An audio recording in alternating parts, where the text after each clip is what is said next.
बिस्मिल्लाहिर्रहमानिर्रहीम। अस्सलाम वालेकुम नाज़रीन, उम्मीद करता हूँ आप तमाम लोग खैरियत से होंगे। इस व्लॉग के अंदर दो खबरों पे बात करेंगे। एक तो इमरान खान साहब जो जेल में हैं, उनको पैगाम नया क्या भिजवाया गया है, उसके ऊपर कुछ सोर्सेज क्या कहते हैं, उसके ऊपर बात करते हैं। और काफ़ी दिनों से जो प्रिडिक्शंस करता आ रहा था उनकी फैमिली को लेकर, उनकी बेगम, उनकी बहनों को लेकर, आई थिंक अब चीज़ें स्टेप फॉरवर्ड कर रही हैं और मूव कर रही हैं आगे की तरफ। और सेकेंडली, इंजीनियर मोहम्मद अली मिर्ज़ा साहब जो आजकल हेडलाइंस में हैं, जो ख़बरों में हैं, जो सोशल मीडिया की ज़ीनत तरफ बने हुए हैं। माजी में तो वो सोशल मीडिया की ज़ीनत बना करते थे अपने रिलीजियस और जो दीनी से मामलात हैं उनकी वजह से, लेकिन अब वो सियासत की वजह से और इमरान खान साहब और तहरीक इंसाफ 9 मई इन सारे मामलात को लेकर वो वजह बने हुए हेडलाइंस की ज़ीनत बने हुए। Anyway, let's start with Imran Khan साहब को पैगाम क्या भिजवाया गया है। काफ़ी दिनों से मैं तो इसके ऊपर बात कर रहा था कि अब इमरान खान साहब को के तो जेल में हैं, किसी तरफ चीज़ें नहीं जा रही, कोई सेटलमेंट या कोई भी शर्तें शराइतें मानने के इमरान खान साहब मूड में नहीं है। तो नेक्स्ट मनूवरिंग के लिए या वो एक ही जो है सिचुएशन को यूज़ करने के लिए वो है कि बुशरा बीबी को गिरफ़्तार कर लिया जाए। और यही वजह है कि कुछ रिसेंटली हमने देखी कि फ़राज शहज़ादी साहिबा, बुशरा बीबी, ये तमाम लोग जो हैं ये दोबारा से हेडलाइंस बनी और corruption corruption corruption, front woman, Ehsan Jameel Gujjar front man, इस तरह की चीज़ें सारी एट वंस सरफेस हुई हैं। और फिर वो नया पासपोर्ट भी आ गया कल, एक वो फेक है, ओरिजिनल है, मैं उसके ऊपर भी बात नहीं कर सकता, I don't have any proper information on that. लेकिन ये सारा कुछ डिग आउट करके डाइवर्ट किया जा रहा था बुशरा बीबी की तरफ। साबिर शाकिर साहब ही की खबर है, उन्होंने एग्जैक्ट सेकंड किया मुझे इस चीज़ के ऊपर कि यस, इमरान खान साहब को जेल में पैगाम भिजवा दिया गया है कि जनाब अब अगली गिरफ्तारियां जो हैं वो आपकी बहनें अलीमा खान साहिबा, उज़मा खान साहिबा और इधर से आपकी बेगम जो है बुशरा बीबी साहिबा, इन लोगों की गिरफ्तारियां ऑन द वे हैं। तो इमरान खान साहब ने आगे से पैगाम दिया कि जी जो भी है करें आप, मतलब जो जिस तरह मामला चल रहे हैं, मेरे स्टांस यही है, मेरी लाइन यही है। अब इसके ऊपर this is the last step, I think ये आखिरी हरबा होगा एक शख्स को तोड़ने के लिए। मेरी ज़ाती राय, मैं गलत हो सकता हूँ, मेरी ज़ाती राय में ये आखिरी हरबा होगा। और अगर आप इस हरबे को भी इमरान खान साहब काउंटर कर जाते हैं और इसको बर्दाश्त कर जाते हैं, वो कि जो उनकी बेगम भी और उनकी हमशीरा जो हैं उनको भी जेलों में डाल दिया जाता है, तो फिर I think the man has already one. वैसे तो नज़र आ रहा है कि जिन जिन सारे सर्कमस्टांसिस उनको गुजारा जा रहा है, जैसे केसेस पे केसेस, और जितना फर्मली वो एक ही चीज़ के ऊपर स्टांस लिए हुए हैं कि जनाब I am living in Pakistan, I am staying here, I am not leaving Pakistan. तो उससे बज़ाहिर ये लगता है कि ये फेज़ भी इमरान खान साहब जो हैं इससे भी निकल जाएंगे आगे। बट प्रॉब्लम फिर वही है, बार बार मैं जिसके ऊपर बात करता हूँ, ये सारी फेजेस से अगर वो बंदा निकल भी जाता है, भाईजान हमने क्या खोया क्या पाया? That is the question which should be asked, जिसके ऊपर बार बार बात की जानी चाहिए। मैं इसकी मिसाल पहले भी दे चुका हूँ कि 9 मई के वाक़यात के अंदर बहुत सारे लोग इस तरह के हैं जिनकी ज़मानतें होती हैं उनको पकड़ लिया जाता है, जिनकी ज़मानतें होती हैं उनको पकड़ लिया जाता है। ज़मानतें अगर अदालतें दे देती हैं शवाहिद ना होने की वजह से, इसका मतलब है कि वो बेगुनाह है या उनके खिलाफ इल्ज़ाम साबित नहीं हो सका। उनको जब बार बार आप पकड़ रहे हैं तो इसका मतलब ये है कि जनाब आप उनका वो डर खौफ जेल का, पुलिस का, निज़ाम का, कानून का, वो ख़त्म कर दिया है आपने। इसी तरह ये आम वर्कर हैं जिनकी मैं मिसाल दिया करता हूँ, इसी तरह जब इमरान खान साहब को आप हर जो टैक्टिक है, जो हर हरबा है, उनकी ज़ात के ऊपर आप इस्तेमाल कर देते हैं, तो मुझे ज़ाती तौर पे लगता है कि जो डर खौफ या वो जो भी एक चीज़ लास्ट ऑप्शन रखी जा सकती थी, आपने वो तमाम ऑप्शन इस्तेमाल कर ली, आपने अपनी सारी लाइफ लाइन इस्तेमाल कर दी इमरान खान साहब के ऊपर। Then what? उससे आगे फिर क्या होगा? फिर बैठना पड़ेगा, फिर बात करनी पड़ेगी। यहाँ पर बैठ के बात क्यों नहीं की जा सकती? मतलब नहीं समझ आती। I would be very honest, इसके ऊपर मेरा कोई एनालिसिस नहीं है। मैं बार बार एक चीज़ पे कह रहा हूँ कि यार the man has put everything on the stake. वो एक चीज़ के ऊपर अड़ा हुआ है कि भाई everything is out there now, अब कोई कहानी नहीं है कि बैठा जाए। लेकिन इसमें एक दो चीज़ें और ज़रूर हैं कि Pakistan Tehreek Insaf, yes they are trying, president साहब के थ्रू, डॉक्टर आरिफ अलवी के थ्रू, वो चाहते हैं कि इस्टेब्लिशमेंट के साथ हमारे रास्ते खुलें, हम बैठकर बात करें, और ये करनी भी चाहिए। हम इस चीज़ के अंदर बहुत स्टबन हो गए में पाकिस्तानी, कि हमें लगता है कि नहीं जी इमरान खान तो बात करेगा तो ये हो जाएगा। नो, पाकिस्तान आगे नहीं चल सकता, कोई भी सियासी जमात, कोई भी हुकूमत आगे नहीं चल सकती करंट सर्कमस्टांसिस के अंदर।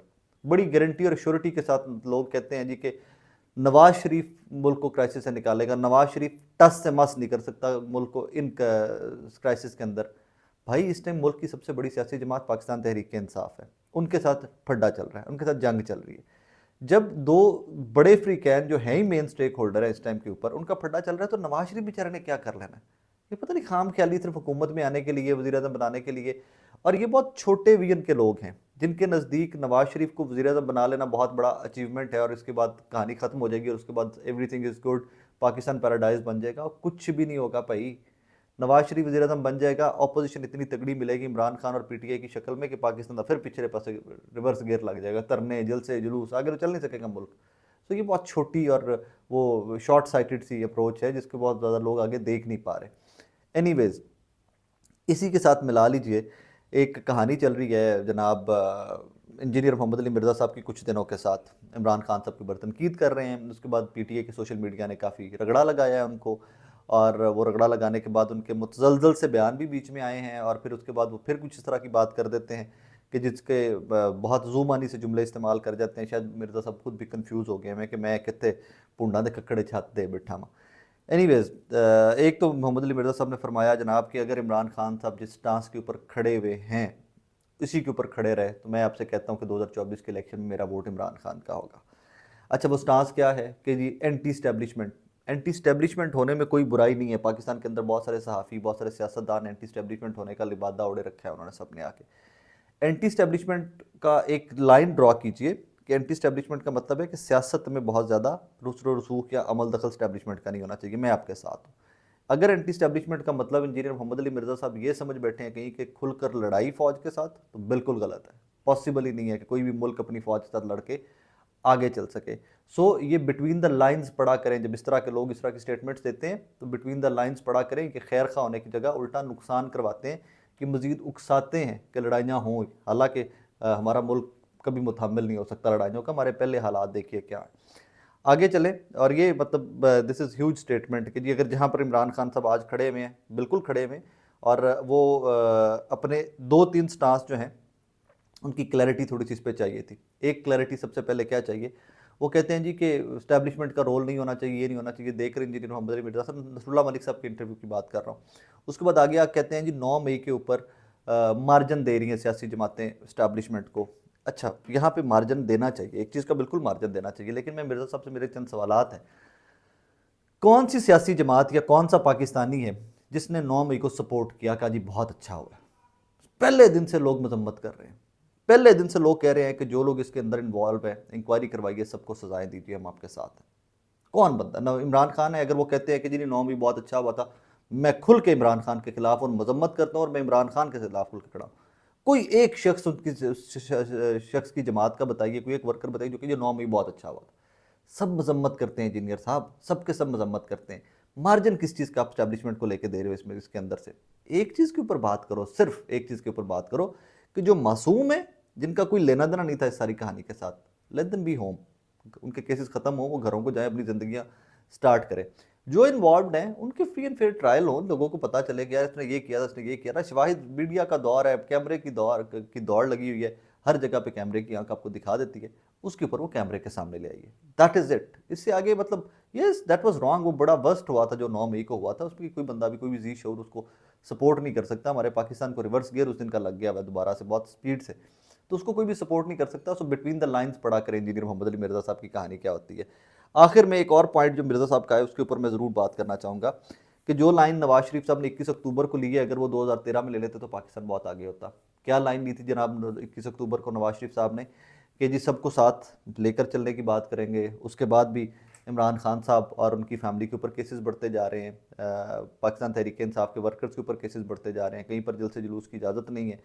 तो अगर इमरान नवाज शरीफ साहब इतने ही बड़े सियासतदान और इतने ही बड़े वो बन गए थे यहाँ पर आकर इनकलाबी, और वो कहते थे जी कि हम सब के सब आगे चलना चाहते हैं और पाकिस्तान को लेकर आगे चलेंगे, तो यार ये केसेस किन के ऊपर और क्यों बन रहे हैं मिर्ज़ा साहब? क्या आप इतने नाइव और कितने मासूम हैं, या आप इतने ओवर स्मार्ट बनते हैं कि आप कार्रवाई डाल जाएंगे और आपकी कार्रवाई का पता नहीं चलेगा कि आप नवाज शरीफ साहब को इतना दूध का धुलाव और वो हमारे सामने पेश कर रहे हैं कि वो देखें जी सब कुछ होते हुए भी, अपने ऊपर होवे हुए जुल्म भूल कर भी वो आगे चलने की बात करता है। भाई आगे चलने की बात बिल्कुल करता है। वी ऑल नो दैट कि 200 केसेस जो इमरान खान के ऊपर बने हुए हैं, उन केसेस की हैसियत क्या है, उनकी लीगैलिटी क्या है। तो अगर आगे ही चलने की बात करते थे तो कहते हैं कि यार सारे सियासतदानों को मैदान दिया जाए, सारे सियासतदान बाहर हो, इलेक्शन लड़ें, जो जीत जाए वो आगे चला जाए। ये किस चीज़ की एक फूकी सी स्टेटमेंट है कि मैं सबके साथ चलना चाहता हूँ, क्योंकि लेकिन उसकी ये शर्त एक है कि मैं, मेरे पास वोट नहीं है, मेरे पास कुछ, मैंने वज़ीर आज़म फिर बना दो, फिर मैं सबके साथ चल सकता हूँ और बाकी सारे जेलों में पड़े रहें। क्या कार्रवाइयाँ डालते रहते हो इस अवाम के साथ, खुदा की कसम मुझे इन लोगों के इंटेलेक्ट का खुद अपने ऊपर भी दुख होता है अब तो आके कि यार मैं इन लोगों को बहुत सुनता रहा हूँ, मैं मिर्ज़ा साहब को बहुत सुनता रहा हूँ, रिलीजन मज़हब पे बहुत सुना है, और पता नहीं है लोग की कर देने और फर्दर ये लोग क्या करना चाहते हैं हम सबके साथ। बड़ी सैड एंड सॉरो किस्म की सिचुएशन है, ब्लीक सी पिक्चर नज़र आती है कि फ्यूचर ऑफ दिस कंट्री, अगर यही लोग हमारे स्कॉलर्स हैं, अगर यही लोग हमारे सियासतदान हैं, तो कहानी बहुत ही ख़राब है भाईजान। नाज़रीन अपना ख्याल रखिएगा, दुआ में याद रखिएगा। अल्लाह हाफ़िज़।